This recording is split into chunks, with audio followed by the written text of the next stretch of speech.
So you may or may not have noticed this brand spanking new TV in the video I just made about DVDs versus tapes. And you might be wondering, what is this doing here? Did I not just make a video last year about how I don't really like these things? Yes, I did. But if you look down here, this is why. So last year, right after I made that video, Cox sent us a letter. Cox is our cable company.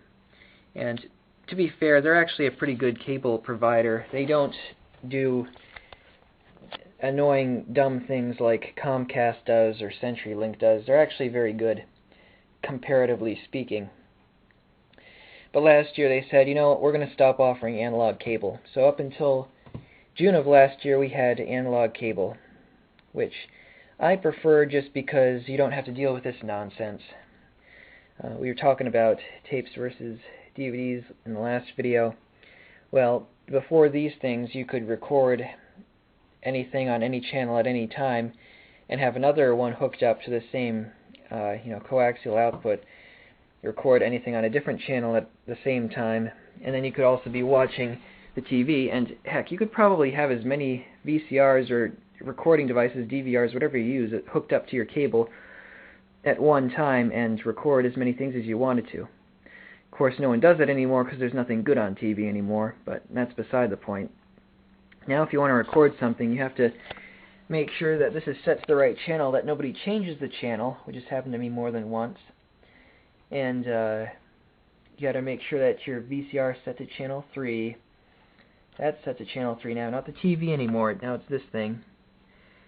And I don't know. It's just a pain. One nice thing is, though, we don't have to have a full-size cable box. Cox has these mini boxes that are a lot smaller and presumably probably more efficient in terms of power, although it is quite hot. They come with a much more simple remote than most other cable boxes. This is relatively simple, believe it or not. If you own a cable box, you know what I'm talking about.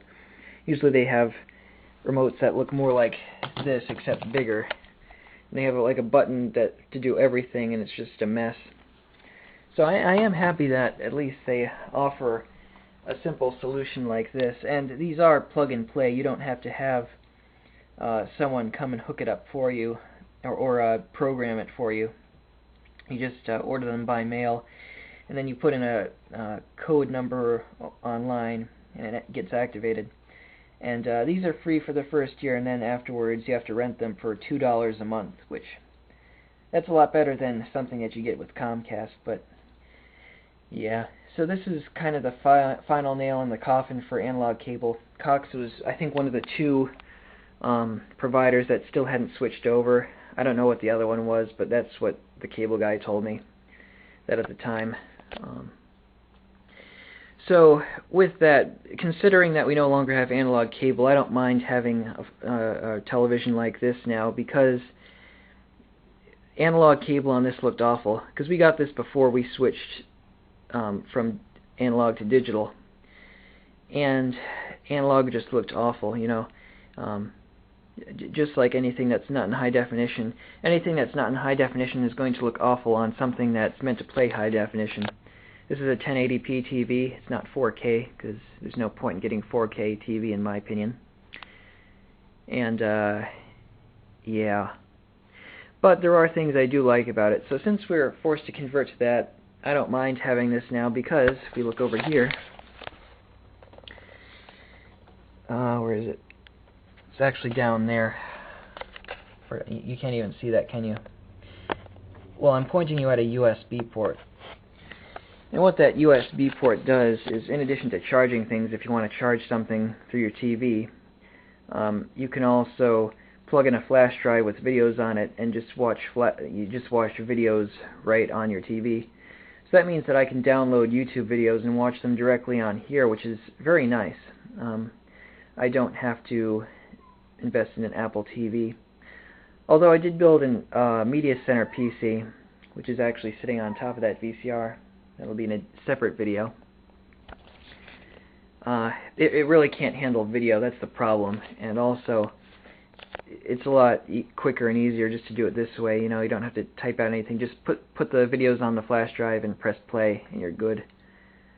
You can't record anything onto the flash drive, but it's not a big deal. So that's a really nice feature, and I'm happy with it.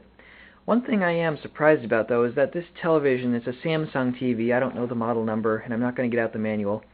But it has absolutely no buttons on it. And the cats are making noise. Silly cats. But it has no buttons on it anywhere. Not down there, not on the sides, not on top. No buttons. So if you want to control the TV, you got to use the TV remote. This is actually a backlit remote, though, so it's kind of nice. But yeah, no buttons. So that's, I don't really care for that. That's the one thing I don't like about this TV. And besides the fact that it's flimsy, I mean, I remember we had like a mini earthquake a year or two ago. If we had one of those again, this thing would probably tip over. Yeah, maybe not, but it's very flimsy. I don't like that. But other than that, I'm happy with it, and it works pretty well, and Samsung's a good brand, and it is what it is. Analog cable wasn't going to last forever. There's no denying that, so. Where's he going? He's exploring.